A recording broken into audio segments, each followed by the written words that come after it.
feeling like squirrely, man. Feeling good. Boom, boom, boom. Got some stuff done today. Feeling good. My boy came through. We got some entries. We got some stuff down. I still got more homework I need to do today. I got to get on it. We're going to do the phone tomorrow because that's like a whole day process. Get the cards uploaded, get the SIM card put in, right?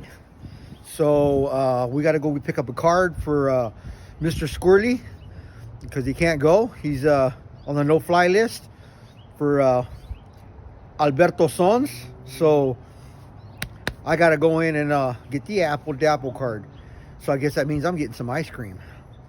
Oh yeah, I just got big. I'm getting some ice cream. You know this. Yeah, feeling good. Today I was thinking about surrender. Today was kind of challenging. Like I had a lot of things on my mind. The social interaction, like stuff with the sites. It's like this constant upgrade, and every time I'm going and I get all these likes and like the communication is going really well with this other individual, they pop in a freaking upgrade, and then they kick her like to the back of the list and they block her out, so I can't talk to her. I mean, who does this? And then the Plenty of Fish people send you this like suggestion about all these things you need to do, but they're constantly trying to upgrade you. So like they're watching and controlling all of this, right? So what's interesting is, like, for the sake of the almighty dollar, they're psychologically just basically tormenting you. They're teasing you.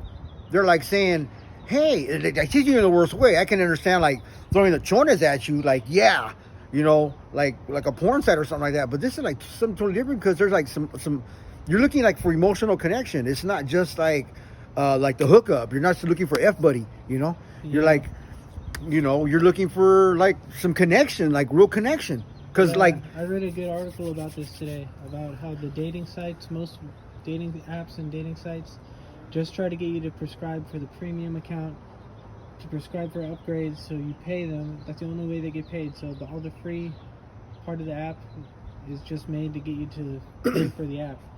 And they don't like me because of that, because they have been trying to bombard me, and I got a lot of those girl accounts are fake. Well, and I know that. And what I started doing to uncover this whole trip that they're doing, they got a lot of like pop-up ads. Like a lot of those women, they're just like made up, because when you read the bios, you know a fake bio when you see it. So what I've been doing is I've been vetting bios. So I'll go to a bio and then they'll kick you to the other side because they're going to get paid on either end. Like, I think Plenty of Fish actually owns some of the other... Hold up. I'm filming something. Hey, it almost seems like some of the other... the Plenty of Fish bios are also own companies where they do the girls do the pictures and they do the whole chat sites. I think they're one and the same company. Like, because they have a lot of those women on their sites that pop up. So what ends up happening is... they bring you in, they lure you emotionally with somebody who may be compatible, who's legit, and then all of a sudden they do the pop-up girl on you and remove her, and then get you to upgrade. So what do you think the next step should be? Do you want to try Match.com, the ultimate dating site? Yeah, I think pay only. If you're gonna pay for one, I'd say go for Match.com. Well, I made some connections, like in this particular sense. Like, I know the other person on the other side was legit because they hit me back, right? And we were exchanging information, like, hey, how you doing? And they were asking some real questions. That's how I know that it wasn't some robot, you know, like, you know, hitting you with stuff, or like a pre drawn up response that they just, like, you know, put in, right? Yeah, so I was reading that there are actually employees of the dating website apps that actually go in there and are paid to meet people who open up accounts and send them fake information and get fake information out, and then they're supposed to ghost you. They're supposed to drop you, and they're supposed to move on to another customer after a certain amount of time. They do like 8 customers at a time. Yes, and that's what happened to me, right? And then what ended up happening is they actually locked me out by having like a little snafu where they made me upgrade, and then it says I wasn't giving location. So it locked up on the location part, right? Which was a bunch of bull because my site had a lot of activity, right? I was producing, and they were like, "Hey, slow down," because what I started doing is the ones that were legit, instead of spending time with one, when I seen that they were legit, I immediately sent it. I immediately sent a message, boom, boom, boom, boom, and I went to the next one, boom, boom, boom, and I kept sending messages. So I did like 24, 25, like straight, like nonstop. And then they sent me a message and said, "Hey, you need to slow down." Well, what happened is I was vetting all their fake stuff, and I got to the real stuff. So then all the real women were like responding. And here's what I found interesting about me. My interaction actually produced more responses from real women that were seeking relationships, not just dating, which is what I found interesting. So I was tracking all the data, who I was talking to, and all this is new to me. Keep in mind, I have not been nowhere near as experienced as some of these other people. But just based on, what I was feeling in the moment, like I heard a lot of drag throughout my time. So I was just kind of like, okay, I'm feeling this, I'm not feeling this. This kind of seems like a little hinky, this over here, they're trying to work me. So, I navigated that. So I don't know where I'm going to go from here, but I'm going to talk to my tech guy and see what we're going to come up with. I do have to make some documentation on the POF site. And then I'm also going to rate the products and services that they offered.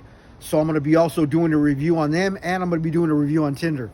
So those two companies and other companies that I've used, the products and services, I'm definitely going to be writing reviews and how functional the app or the site actually was for me and my experience, And I'm sure that there are probably other people out there that probably had similar experiences. So that's going to also be something that we can do on the side, is talk about products and services too. Just see if it's just me or if it's maybe somebody else is, having these problems in terms of navigating and like, getting worked, with an angle. So I'm going to put that out. So yeah, that's where I was at with that today. But today I was really thinking about surrender. I know that being out the 90 days, my first 90, I started to kind of like drift a little bit, thinking that, like I had it, you know what I mean? Like, but I know that there was still a lot of stuff coming up for me, and I have to be patient and patient. There's a process to everything. And I've heard that a lot, and I didn't really understand what it actually meant in relation to being free, and it is a process. People out here that have been living normal lives and used to these pressures of bills and glitches and stuff happening every day, they're used to it. I'm not. So hats off to the regular people who've been dealing with life and have all the stress and chaos every single day. I'm new to that, so it's just like being kind to myself and slowing down and saying, hey, wait a minute, the struggle's real. Life has its own way of moving and operating, and so I need to be mindful with that. So yeah, that was also a part of Buenas tardes, ¿cómo estás? So that was also part of my my whole trip. Sweet neighbors, man. They were getting ready to cook again, but they sent me some tamales. Man, great people, dude. Love, man. They're so freaking cool. Their little boy, he's so cute, little curly hair. Oh my gosh, he's a cutie. So yeah, there's a lot for me that I have to kind of slow down and look at, and then I like reflecting off other people too. Because sometimes it's not just about just like the stuff that I'm doing. It's like a parallel process going on. I'm also living out my recovery every day. I'm also faced with challenges and having to make choices that have both short-term and long-term consequences, and I'm on parole, so there's all these other things that I have going on apart from just the whole reintegration process. And then how do I feel, as a person? How do I feel as a man? I still haven't really kind of found my place, like in terms of connection. I really haven't hit it off with nobody, still haven't got the first kiss, still haven't got the first hug, all that kind of stuff. All those first, I still haven't done that. And somebody who's already of age, but still, physically and sexually active, and takes care of their health, and not having that and not being able to share that with somebody else, if I choose to, is another thing, like being deprived emotionally and physically from touching somebody else and and having that affection and being intimate. That doesn't necessarily mean sex for me. Just having intimacy, man. When you have not had that for such a long time, it does something to you. There's a disconnect there. So I think part of that too is I'm glad I'm actually engaging in this process, because I'm not objectifying women. Like, I'm not looking at them just as this object of, okay, I want to have sex with them. I'm actually enjoying, like, really kind of saying nice things to women, and, you know, really hearing them out, and getting to feel like who they are as persons, you know, like things they really enjoy. And nobody has really kind of, like, I'll put certain things out because I know my gift, and if somebody picks it up, and there's been a couple that they picked up on stuff that I put out and I thought it was pretty cool, but, you know, again, back to the sites, because I was using the sites, that kind of got cut short, unfortunately. But I know that everything has its place and time, and whoever, you know, people that are going to be connected to my life, however we connect, you know, that's destiny, man. Destiny's going to take its course that way. You know, I know I'm a good person, and I know I got some good things to offer. And I know there are plenty of people just like me, you know. Dude, would I love to wake up and spoon with a beautiful woman? Most definitely, dude.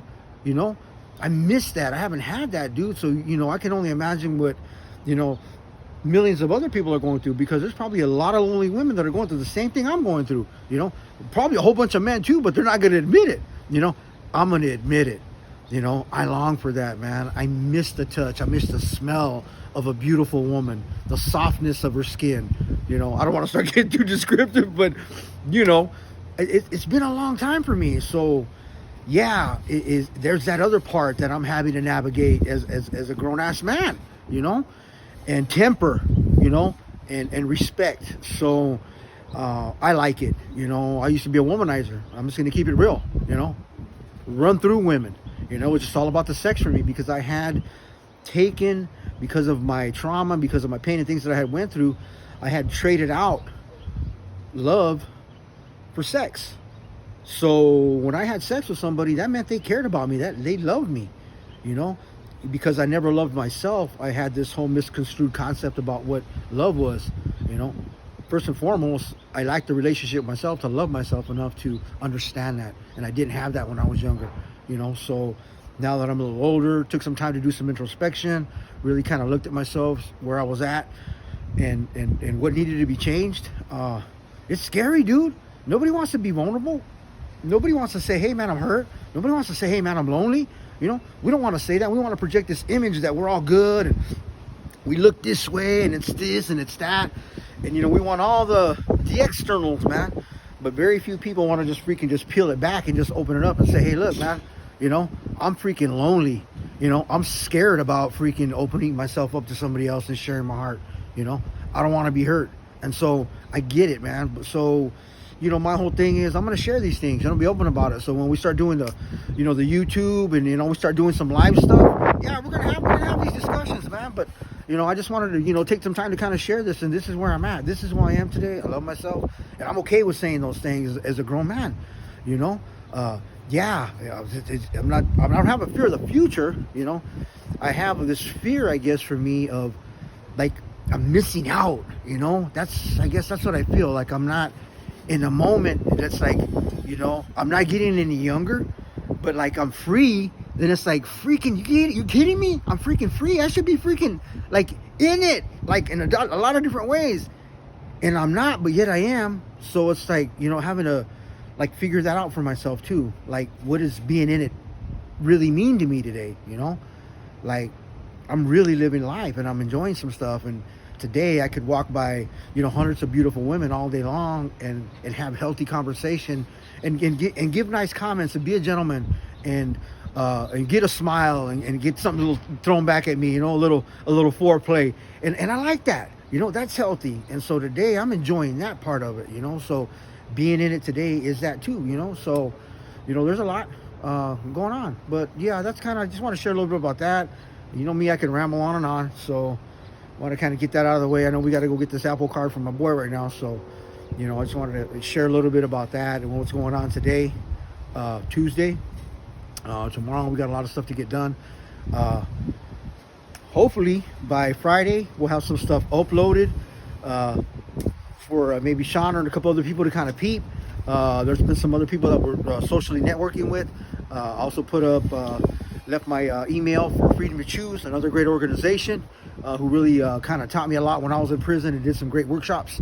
So that Freedom to Choose project, hopefully they'll reach out, hit me back, and then some of the people that I do know there be able to reach out and maybe, you know, be a part of what I'm doing, shoot my link to them, and then, you know, maybe do some talks, man. So there's some great stuff on the horizon, man. I know that, you know, like I said before, my moment and, you know, my gift and, you know, the trauma, that's my gift, man, is my trauma. So, you know, being able to openly talk about, you know, things that have hurt us, man, is definitely something that's precious.